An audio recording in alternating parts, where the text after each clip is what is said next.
ప్రభునందు ప్రియమైన దేవుని బిడ్డలకు మన ప్రభైన యేసు క్రీస్తు నామమున శుభములు కలుగును గాక.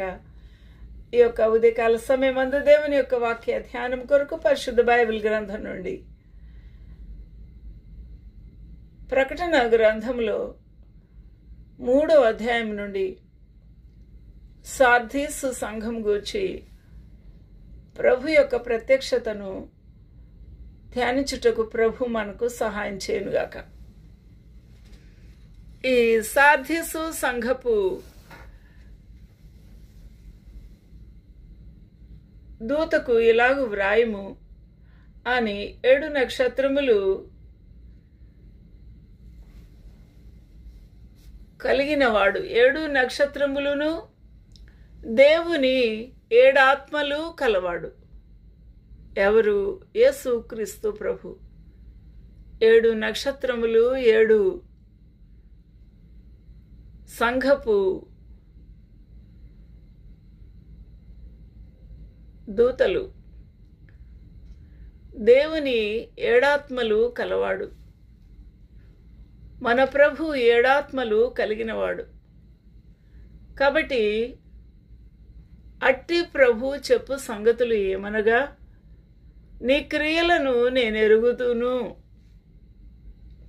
ఎటువంటి క్రియలు సార్దీసులో ఉన్న సంఘములో ఉన్న విశ్వాసులకు, సంఘపు దూతకు ఉన్నాయో ప్రభు ఇక్కడ బయలుపరుస్తూ ఉన్నాడు. నీ క్రియలను నేను ఎరుగుదును. ఏమనగా, జీవించుచూ ఉన్నావు అన్న పేరు మాత్రమే నీకు ఉన్నది. జీవించుచూ ఉన్నాను అన్న పేరు మాత్రమే నీకు ఉన్నది, గాని నీవు మృతుడవే. ఎందువల్ల ఇట్టి పేరు కలిగింది అనగా, మృతమైన క్రియలు, లోక సంబంధమైన క్రియలు, చచ్చిన వారు వలె గుర్తించబడిన ఈ క్రియలు ఏమాత్రము దేవునికి ఇష్టమైనవి కావు, దేవుని మహిమపరిచినవి కావు, దేవుని యొక్క బిడ్డలు, విశ్వాసులు చేయదగినవి కావు. అందువలన నీవు మృతుడవే.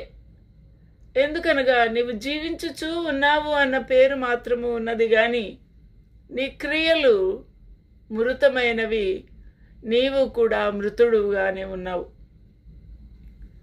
నీ క్రియలు నా దేవుని ఎదుట సంపూర్ణమేవిగా కనబడుట లేదు, సంపూర్ణమైనవిగా నాకు